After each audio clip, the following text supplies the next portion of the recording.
नमस्कार, राधे राधे। कैसे आप लोग? सभी लोग सही हैं। आज हम बात करेंगे जो अभी इफ्को एजीटी का नोटिफिकेशन आया था कुछ दिनों पहले, ठीक है। तो उसके बारे में बात करेंगे कि क्या है नोटिफिकेशन में और इसका फॉर्म फिलिंग कैसे होगा। सभी चीज़ें इसी वीडियो में आपकी कवर हो जाएंगी, ठीक है। तो बिना देरी के हम लोग चलते हैं, पहले अपना जो नोटिफिकेशन उसको देखते हैं, उसके बाद हम ये देखते हैं कि इसका फॉर्म फिलिंग कैसे होगा, कहाँ से होता है, जिससे आपको गलती ना हो, ठीक है। चलो चलते हैं। सबसे पहले हम देखते हैं कि इसका जो नोटिफिकेशन है वो इफको, ठीक है, जो इफको ने नोटिफिकेशन जारी किया है, ठीक है, उसके बारे में हम लोग देखते हैं। और कहाँ से हुआ है, जो इफको का मेन ऑफिस है कहाँ पे, नई दिल्ली में, वहां से हुआ है, ठीक है। इसकी सबसे पहले हम लोग देखते हैं क्वालिफिकेशंस क्या है इसकी, ठीक है। इसकी क्वालिफिकेशन मतलब योग्यताएं क्या होनी चाहिए इसके लिए। इसके लिए योग्यताएं में सबसे जो पहली है वो बीएससी एग्रीकल्चर होना चाहिए, ठीक है। क्या होना चाहिए? सबसे पहले इसमें बीएससी एग्रीकल्चर होना चाहिए, ठीक है, जो कि रेगुलर डिग्री होनी चाहिए। कैसी होनी चाहिए? रेगुलर डिग्री होनी चाहिए, ठीक है। दूसरा अगर हम लोग बात करते हैं, ठीक है, दूसरा अगर हम बात करेंगे तो इसमें जनरल ओबीसी जो कैंडिडेट होंगे, ठीक है, उनके लिए कम से कम 60% मार्क होने चाहिए, किसमें? बीएससी में, ठीक है। वहीं अगर एस सी एस टी की बात करते हैं, ठीक है, तो उनके लिए कितना होना चाहिए? 55% मार्क होने चाहिए बीएससी में, ठीक है। जनरल ओबीसी के लिए 60%, एस सी एस टी के लिए 55%, ठीक है। जो टोटल उनके मार्क्स होंगे कितना होने चाहिए? 55 और 60%, ठीक है। अगला इसमें पॉइंट क्या कह रहा है, ठीक है, जो कैंडिडेट हैं, ठीक है, सबसे मेन पॉइंट इसका जो क्या है, लोग ध्यान नहीं दिए हैं, वीडियो बना दिए हैं, ठीक है, सबको अप्लाई करा दे रहे हैं, लेकिन ऐसा नहीं है। जो इसका मेन पॉइंट है वो ये है कि जो बीएससी एग्रीकल्चर की डिग्री है, ठीक है, वो 2022 के बाद की होनी चाहिए। मतलब 2022, 2023, 2024, 2025 इसके बाद की होनी चाहिए, 2021 की नहीं होनी चाहिए। वो लोग अप्लाई नहीं कर सकते, ठीक है। इसीलिए आपका जो फॉर्म में आता है तो 2022, 23, 24, 25 आता है। लोग मतलब जो वीडियो बना है ये चीज कोई नहीं बताया है कि इसमें 2022 के पहले अप्लाई करना चाहिए, ठीक है। तो इसमें जो कौन अप्लाई कर सकता है? जो जिसकी डिग्री 2022 में हुई हो, 2023 में हुई है, 2024 में, 2022 के पहले की डिग्री जिनकी कंप्लीट है वो अप्लाई नहीं कर सकते, ठीक है। इसमें ये साफ साफ आपको दिखाई दे रहा होगा, ये चीज आपको साफ साफ यहाँ पे दिखाई दे रही होगी, ठीक है। यहाँ पे ये चीज आपको साफ साफ दिखाई दे रही होगी, ठीक है। अब हम बात करेंगे इसका चौथा पॉइंट जो है, जो क्वालिफिकेशन होगी वो कौन सी? वो तो बीएससी होगी, लेकिन यूजी से जो रिकॉग्नाइज्ड यूनिवर्सिटी होगी या इंस्टीट्यूट होगा उससे होनी चाहिए, ठीक है। अगला इसका क्या है, अब हम बात करते हैं इसकी अपर एज लिमिट की, ठीक है। अपर एज लिमिट की अगर बात करते हैं तो इसमें कितनी एज होनी चाहिए? 30 साल इसकी एज होनी चाहिए, ठीक है। अब मैक्सिमम एज कितनी होनी चाहिए? 30 साल होनी चाहिए, ठीक है, जो कि 1 मार्च 2025 तक पूरी हो गई हो, ठीक है, जो कि 1 मार्च 2025 तक पूरी हो गई हो, ठीक है। अगर रिलैक्सेशन की बात करते हैं तो 5 साल का इसमें एस सी एस टी के लिए मिलेगा, ठीक है, और 3 साल का ओबीसी के लिए मिलेगा। लोकेशन की बात करते हैं तो जॉब की लोकेशन ऑल ओवर इंडिया है, ठीक है। कहाँ पे है? ऑल ओवर इंडिया में इसकी लोकेशन है, ठीक है। लेकिन एक चीज इसमें और आपको ध्यान देने वाली बात है कि इसमें जो लैंग्वेज होती है, ठीक है, जिस स्टेट में आप अप्लाई कर रहे हैं उसकी लोकल लैंग्वेज आपको आनी चाहिए, ठीक है, तभी आप अप्लाई कर पाएंगे। अगला अगर बात करते हैं नॉलेज ऑफ लैंग्वेज, ठीक है, नॉलेज ऑफ लैंग्वेज की अगर बात करते हैं, candidate must be allowed word with reading, writing and speaking. मतलब जिस भी आप लोकल, जहाँ पे जिस स्टेट में आप अप्लाई कर रहे हैं वहां पे आपको उस वहां की रीडिंग, राइटिंग और स्पीकिंग तीनों की नॉलेज होनी चाहिए। लिखने की भाषा, बोलने की भाषा और पढ़ने की भाषा, तीनों चीजें आपको आनी चाहिए। मान लिया उत्तर प्रदेश का कोई अप्लाई कर रहा है तमिलनाडु में, ठीक है, और तो वहाँ तेलुगु बोली जाती है, तमिल बोली जाती है, और सारी लैंग्वेज बोली जाती है जो कि आमतौर लोगों को नहीं आती है, नॉर्थ वालों को साउथ की भाषा नहीं आती। तो वहाँ पे भाई वर्क नहीं कर पाएगा ना। तो इसके लिए जरूरी होता है कि आपको पढ़ने वाली भाषा भी आनी चाहिए, लिखना भी आना चाहिए और स्पीकिंग भी आनी चाहिए, ठीक है। नेक्स्ट हम बात करते हैं इसका जो जो ट्रेनिंग पीरियड होगा कितना होगा? 1 साल का होगा, ठीक है। अगर इसमें आप सिलेक्ट हो जाते हैं तो इसका ट्रेनिंग पीरियड कितना होगा? 1 साल का होगा, ठीक है। अगला है हमारा कंपनसेशन।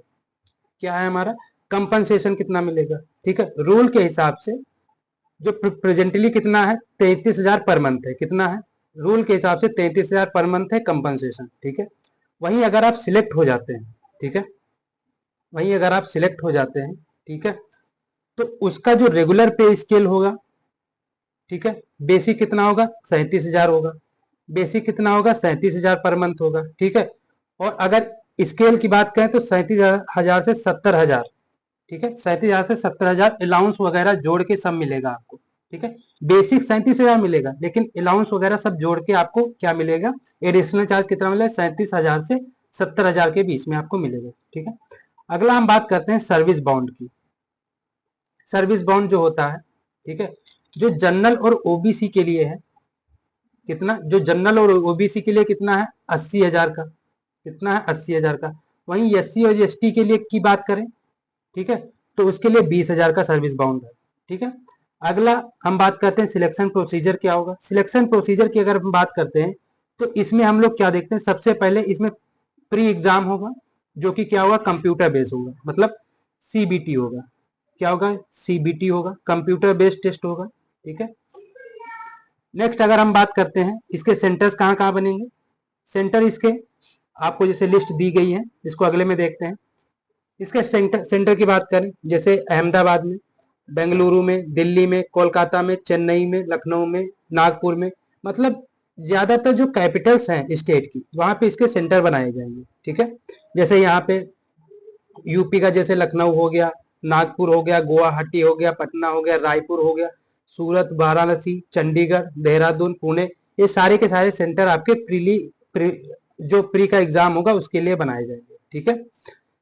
अगला अगला इसका प्रोसेस क्या होगा, अगला इसका प्रोसेस हो, जो कैंडिडेट सिलेक्ट होंगे किसके लिए, प्री प्री एग्जाम के लिए, ठीक है, उसके बाद उनको क्या करना पड़ेगा, उनका मेडिकल चेकअप होगा। क्या होगा, उनका मेडिकल चेकअप होगा, ठीक है। फिर मेडिकल के बाद जो शॉर्ट लिस्टेड होंगे इंटरव्यू के लिए, उनका मेडिकल चेकअप होगा, ठीक है। उसके बाद क्या होगा, उसके बाद क्या कहा, the nature of duties responsibility of the increments in IFFCO involve extensive touring of rural areas, they such candidate having aptitude of willingness of work of field should be apply. मतलब जहां पे उनको ड्यूटी मिलेगी, जहां पे उनकी पोस्टिंग होगी, वहां के ग्रामीण क्षेत्रों में उनकी रिस्पॉन्सिबिलिटी और ड्यूटी होगी कि वहां की जो विलिंगनेस मतलब होता है कि जो वहां को अच्छे सुधारा जाए और वहां पे अच्छे से वर्क किया जाए, ठीक है, ग्रामीण क्षेत्रों के लिए। अब अप्लाई कैसे करना है, तो अप्लाई की बात करें तो अप्लाई जो है, अभी मैं आपको अगली स्लाइड में आपको बताऊंगा कि अप्लाई कैसे कहाँ करना है, कैसे करना है, ठीक है। तो अप्लाई जो है 15/3/2025, ठीक है, ये अवेलेबल हो गया है, ठीक है। मैं बाद में वीडियो बना रहा हूँ, ये अवेलेबल हो गया था, अप्लाई हो रहा है अभी भी, ठीक है। तो और इसकी लास्ट डेट क्या है, 15/3/2025, अच्छा सॉरी, इसकी लास्ट डेट कितनी है, 15/3/2025 इसकी लास्ट डेट है, ओके। अब हम बात करते हैं अप्लाई कहाँ करना है। अप्लाई के लिए आप लोग जाएंगे, जो इफ्को की ऑफिशियल वेबसाइट है उस पर जाएंगे, ठीक है। उस पर जाने के बाद आपको क्या करना है, क्लिक टू रजिस्ट्रेशन करना है। क्या करना है, आपको करना है क्लिक टू रजिस्टर, क्योंकि आप पहले अप्लाई कर रहे हैं, तो आपको क्या करना है, क्लिक टू रजिस्टर करना है, ठीक है।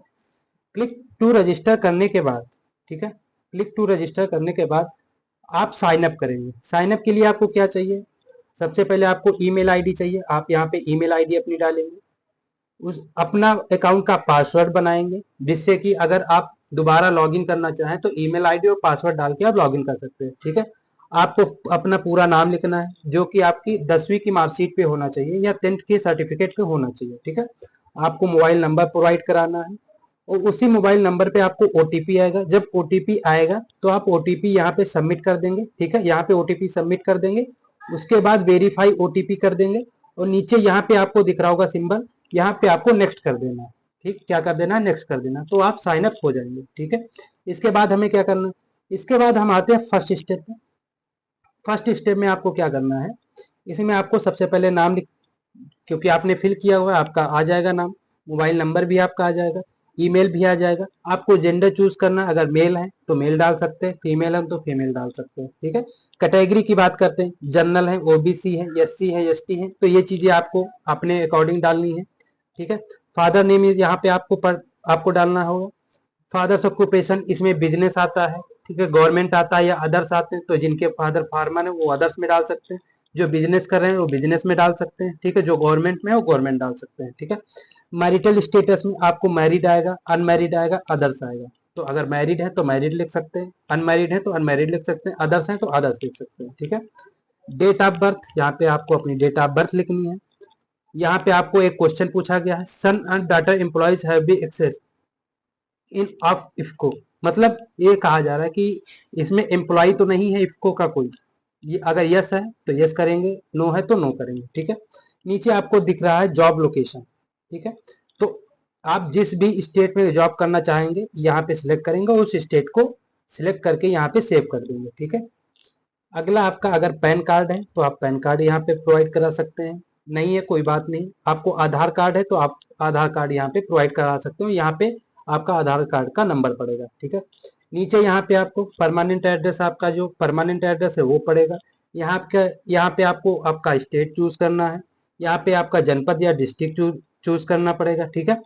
यहीं पे आपको आपकी जो सिटी है उसको आपको चूज करके यहाँ पे लिखना पड़ेगा, और आपका जो पिन कोड है, ठीक है, आपका जो पिन कोड होता है 6 अंकों का, उसको यहाँ पे आपको फिल करना पड़ेगा, ओके। नेक्स्ट अगर आपको कोई और एड्रेस नहीं डालना चाहते हैं तो आप सीधा यहाँ पे इस बॉक्स पे क्लिक कर देंगे, तो जो आपने ऊपर एड्रेस भरा है वो नीचे फिल हो जाएगा खुद से, आपको फिल करने की जरूरत नहीं है, ठीक है। एक बार देख लेंगे, अगर सब चीज सही भरी है तो आप सेव और नेक्स्ट पे आगे करके क्लिक कर देंगे, ठीक है। इस पे क्लिक करने के बाद आप सीधे पहुंचेंगे दूसरे स्टेप पे, ठीक है।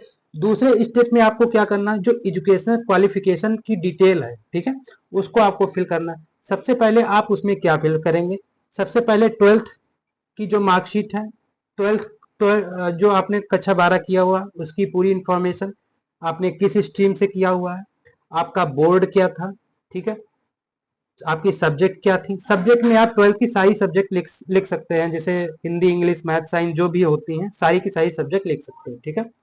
पासिंग ईयर की बात करते हैं, इस ईयर में आपने पास किया था।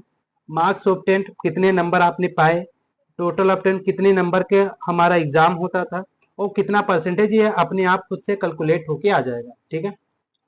तो यहाँ तक चीजें आपको समझ में आई हैं। अगला हम बात करते हैं, अगली आपकी आएगी बीएससी की क्वालिफिकेशन, ठीक है। बीएससी की क्वालिफिकेशन लिखने के लिए तो आप बीएससी किससे किए हैं ये भी लिख सकते हैं, ऑप्शन आएगा चूज करने के लिए, तो एग्रीकल्चर से किए हैं, ठीक है। इसमें दो ऑप्शन आते हैं, कंप्लीटेड है या अपेयरिंग है। कंप्लीटेड मतलब हो चुकी है, अपेयरिंग मतलब अभी चल रही है, ठीक है। अगर कंप्लीट कर लिया है तो कंप्लीटेड लिख देंगे, अपेयरिंग मतलब चल रही तो अपेयरिंग लिख देंगे, ठीक है। बीएससी ड्यूरेशन टाइप, मतलब किस टाइप का है, आपका ईयर वाइज है, ठीक है, या आपका सेमेस्टर वाइज है, तो वो आपको ऑप्शन आएगा। तो अगर सेमेस्टर वाइज सेमेस्टर भरिए, ईयर वाइज है तो ईयर भरिए, ठीक है। वहीं अगर हम बात करते हैं कोर्स टाइप कैसा है, तो आपका रेगुलर, अभी मैंने आपको बताया था कैसा होना चाहिए, रेगुलर होना चाहिए। बोर्ड और यूनिवर्सिटी कौन सी, आपको बोर्ड और यूनिवर्सिटी फिल करनी है, ठीक है। क्या करना, बोर्ड और यूनिवर्सिटी फिल करनी है, ठीक है। इतनी चीज आपको समझ में आ गई। आपको यहाँ पे अगर डिप्लोमा है तो डिप्लोमा में टिक कर सकते हैं, ठीक है, नहीं है तो कोई बात नहीं, इसे छोड़ सकते हैं। आपने बीएससी पास कब किया है, ठीक है, बीएससी पासिंग ईयर क्या है, अभी मैंने आपको बताया था। यहाँ पे 2022 ऑप्शन आता है, 2023 आता है, 2024 आता है, 2025 आता है, ठीक है। इतने सारे ऑप्शन आते हैं, 2022 के पहले के ऑप्शन नहीं आते, इसीलिए 2022 के पहले वाले लोग इसे फिल नहीं कर सकते, ठीक है। ये जो जानकारी है ये किसी ने नहीं बताई, मैंने सारे वीडियो देखे, ठीक है। तो ये चीज आपको ध्यान रखनी है, ठीक है। उसके बाद आप अगर यहाँ पे सिलेक्ट कर लेंगे, उसके बाद आपको क्या करना है, आपको सेमेस्टर वाइज अपनी सब्जेक्ट लिखनी है, ठीक है। आपने कब पास किया, आपने कितने नंबर पाए, ठीक है, टोटल मार्क्स कितने पाए, और एग्रीगेट मतलब उनका परसेंटेज खुद से निकल के आ जाएगा, ठीक है। इसमें एक चीज करना है आपको, जो जिन्होंने CSJM, ठीक है, यूनिवर्सिटी कानपुर से किया हुआ है, छत्रपति साहू जी वाली से, वो उनका जो OGPA आता है, ठीक है, OGPA है, या उनका जो CGPA है, ठीक है, GPA आता है, तो उसको 10 से गुणा करना है, ठीक है। मान लिया उनका GPA 7.79, तो इसको 10 से गुणा करेंगे, कितना आ जाएगा, 77.9, ठीक, ये आ जाएगा 77.9% इसके मार्क आ जाएंगे, ठीक है। कितना आ जाएगा, 70.7.9% इसके मार्क आ जाएंगे, ठीक है। तो ऐसे चीजें फिल करनी है। कहीं कहीं यूनिवर्सिटी में, ये यूनिवर्सिटी पे डिपेंड करता है, कहीं कहीं 9.5 से गुणा करना होता है, कहीं कहीं पे 10 से गुणा करना होता है, ठीक है। तो ये अपनी यूनिवर्सिटी की मार्कशीट में देख के आप फिल करेंगे, ठीक है। नहीं तो आगे डीवी में दिक्कत आएगी जब नंबर आगे कम ज्यादा होंगे, ठीक है। तो इसे सही से फिल करना है। इसी के साथ साथ आपको सेकेंड सेमेस्टर ऐसे ही फिल करना है, थर्ड सेमेस्टर भी ऐसे ही फिल करना है, fourth semester, fifth semester, six semester, seven semester, eight semester, सारे के सारे सेमेस्टर आपको ऐसे ही बीएससी के फिल करने पड़ेंगे, ठीक है। अगला आपका ऑप्शन आता है एमएससी की क्वालिफिकेशन का। एमएससी कोई जरूरत नहीं है आपकी, अगर है तो भर सकते हैं, आप पे डिपेंड है, ठीक है। लेकिन एमएससी हमें नहीं लगता भरने की जरूरत है, क्योंकि बीएससी बेसिक क्वालिफिकेशन है, तो बीएससी आप भर के इसे छोड़ सकते हैं, ठीक है। अगर है तो पूरी इंफॉर्मेशन जो दी हुई है उसके अकॉर्डिंग आप फिल कर देंगे। अगला हमारा आता है अदर क्वालिफिकेशन। अगर कोई आपने डिग्री, डिप्लोमा ये चीजें की हुई हैं तो आप भर सकते हैं, कहाँ से किया, कौन से बोर्ड से किया, किस साल में किया, कितने नंबर आए, तो ये सारी चीजें भर देंगे। इसके बाद आपको एक बार फिर से देख लेना है पूरी स्लाइड को, ठीक है, पूरे फॉर्म को ऊपर से नीचे तक। उसके बाद आपको यहाँ पे सेव और नेक्स्ट कर देना है, ठीक है। इससे आप अगले वाले स्टेप पे पहुंचेंगे। स्टेप नंबर कौन सा होगा? थर्ड होगा, ठीक है। इसमें आपको केवल एक इंफॉर्मेशन भरनी पड़ेगी, आर यू एम्प्लॉयड, मतलब आप एम्प्लॉय हैं कहीं पे। अगर है तो यस कर दीजिए, नहीं है तो नो कर दीजिए, ठीक है। उसके बाद आप सीधे कहाँ बढ़ जाइए? अगले स्टेप पे, नेक्स्ट, सेव और नेक्स्ट कर दीजिए, ठीक है। अगला हम बात करते हैं चौथे स्टेप में क्या है हमारा। इसमें अपलोड करना है हमें क्या? अपना पासपोर्ट साइज फोटो। क्या अपलोड करना है? इसमें हमें अपना पासपोर्ट साइज फोटो अपलोड करना है, ठीक है। हमें सेंटर की लोकेशन अपलोड करनी है, ठीक है। मतलब हमारा जो प्री एग्जाम होगा उसकी सेंटर लोकेशन क्या होनी चाहिए, फिर इसका जो मेंस एग्जाम होगा उसकी सेंटर ऑफ लोकेशन क्या होनी चाहिए। दोनों सेम नहीं भरे जाएंगे, ठीक है। दोनों सेम नहीं भरे जाएंगे, नहीं हो सकते, ठीक है। मान लिया लखनऊ, पहले में लखनऊ भर दिया, दूसरे में वाराणसी बनारस जो है वो भर दिया, ठीक है। पहले में दिल्ली भर दिया, दूसरे में लखनऊ भर दिया, ठीक है। लेकिन सेम सेम नहीं भर सकते, ठीक है। ये अलाउ नहीं करता फॉर्म। अगला अगर हम बात करते हैं, नेक्स्ट हम बात करेंगे लैंग्वेज की, ठीक है। तो इंग्लिश और हिंदी लैंग्वेज दो दी हुई है। अगर आपको पढ़ना दोनों आता है तो दोनों टिक कर दीजिए, लिखना दोनों आता है दोनों टिक कर दीजिए, बोलना दोनों आता है तो दोनों को स्पीक पे टिक कर दीजिए, ठीक है। अगर इसके अलावा आपको और कोई लैंग्वेज आती है, जैसे आपको मान लो पंजाबी आती है, उड़िया आती है, या और फ्रेंच आती है, तो ये सारी इंफॉर्मेशन आप भर सकते हैं, ठीक है। उसके बाद आपको पूरा का आपको यहाँ पे कुछ फिल नहीं करना है, यहाँ पे आपका सिग्नेचर आ जाएगा, ठीक है। यहाँ पे आपका सिग्नेचर आ जाएगा, और जिस डेट को आप फॉर्म फिल कर रहे हो वो पूरा का पूरी डेट आ जाएगी यहाँ पे, ठीक है। और ये आपका लास्ट पेज था फॉर्म का, ठीक है। इसके बाद जो है आपका यहीं पे नीचे आपका ऑप्शन आएगा सिलेक्ट, सिलेक्ट और सबमिट का, सिलेक्ट और सबमिट का आएगा, ठीक है। सिलेक्ट और सबमिट का ऑप्शन आएगा, उस पर क्लिक करेंगे और फॉर्म को सबमिट करेंगे, जिससे आपका पूरा का पूरा फॉर्म फिल हो जाएगा अच्छे से, ठीक है। तो उम्मीद है जानकारी आपको अच्छी लगी होगी। अगर जानकारी अच्छी लगी है तो चैनल को लाइक, शेयर, सब्सक्राइब जरूर करें, ठीक है।